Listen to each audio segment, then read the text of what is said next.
E você me pergunta, como é? Eu tenho que me manter virgem até casar?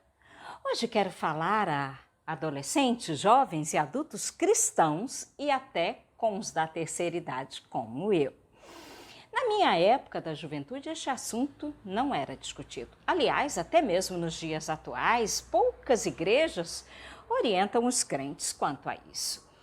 Eu mesma nunca pensei em falar sobre virgindade. Mas vamos lá.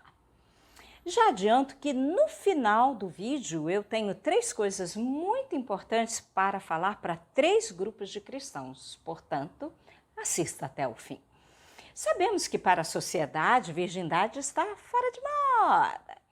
Não há por que não ter relações sexuais antes do casamento. Não se trata de moda, de um estilo, de costume, mas sim um conceito moral que não pode ser simplesmente jogado no lixo por causa dos nossos desejos carnais. Não se trata de modismo, e sim de um padrão de conduta bíblica. O cristão não deve desejar seguir os costumes sociais. O Salmo 1 fala que feliz é aquele que não anda segundo o conselho dos ímpios. Não estamos aqui para imitar o mundo, somos imitadores de Cristo, devemos ser santos como Ele é. Santificação inclui um corpo não profanado.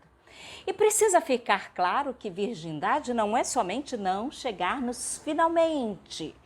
A Bíblia condena a fornicação e a maioria de nós esquece disso na hora do namoro.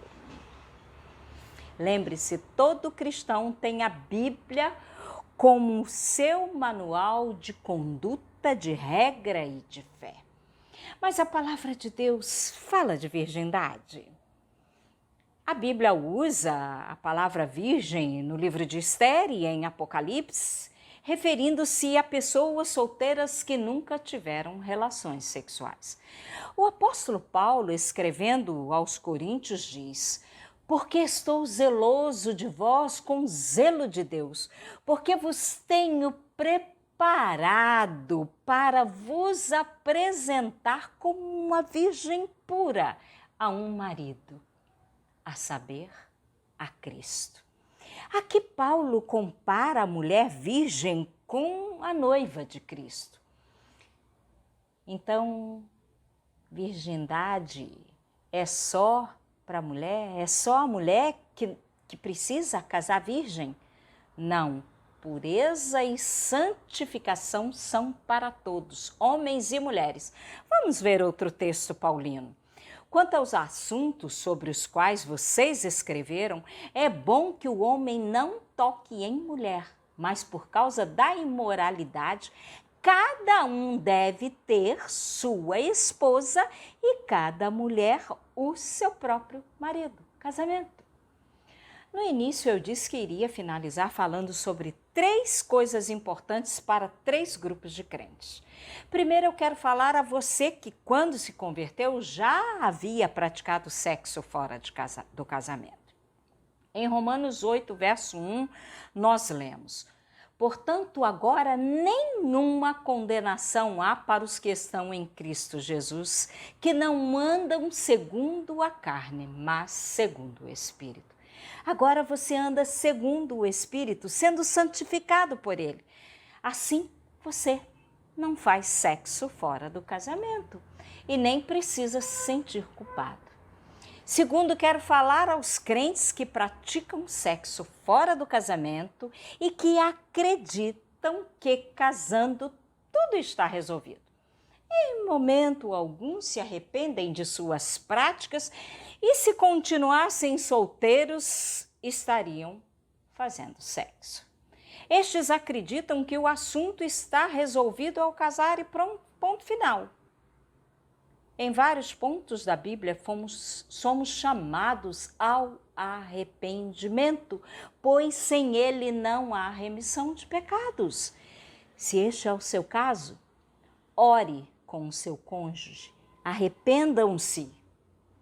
Se confessarmos os nossos pecados, Ele é fiel e justo para nos perdoar os pecados e nos purificar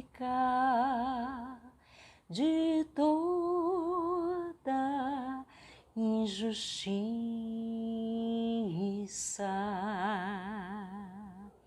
Poderíamos ainda citar vários textos, contudo, eu quero lhes contar uma situação que passei em 2017 e assim eu vou entrar no meu terceiro ponto. Eu estava vivendo um momento muito difícil. Estava muito estressada. Procurei um terapeuta e em uma das conversas esse profissional insinuou que o meu estresse era devido a não ter praticado sexo. Pois, afinal de contas, para ele é uma necessidade fisiológica e para quase todo mundo. Na hora somente argumentei que eu sou muito mais que um corpo. Tenho uma alma e um espírito. Lógico que eu não segui o tratamento com ele.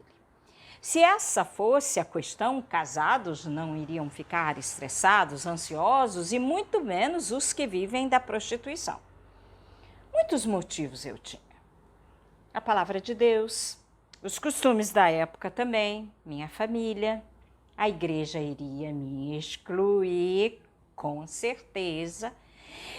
E se o namorado não continuasse comigo, me abandonasse? E se eu engravidasse?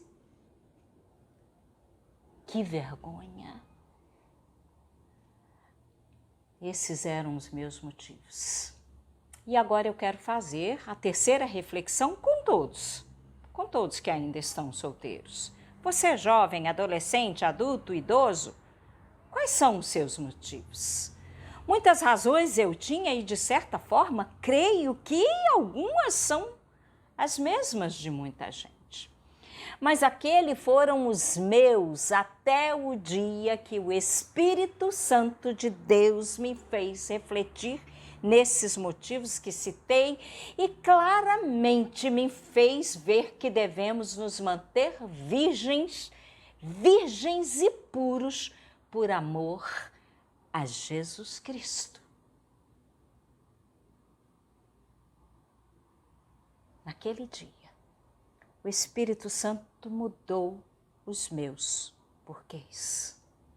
Eu orei, pedi perdão pelas razões equivocadas e passei a viver pelo único e verdadeiro motivo, meu amor por Jesus. Se me amais, guardais os meus mandamentos.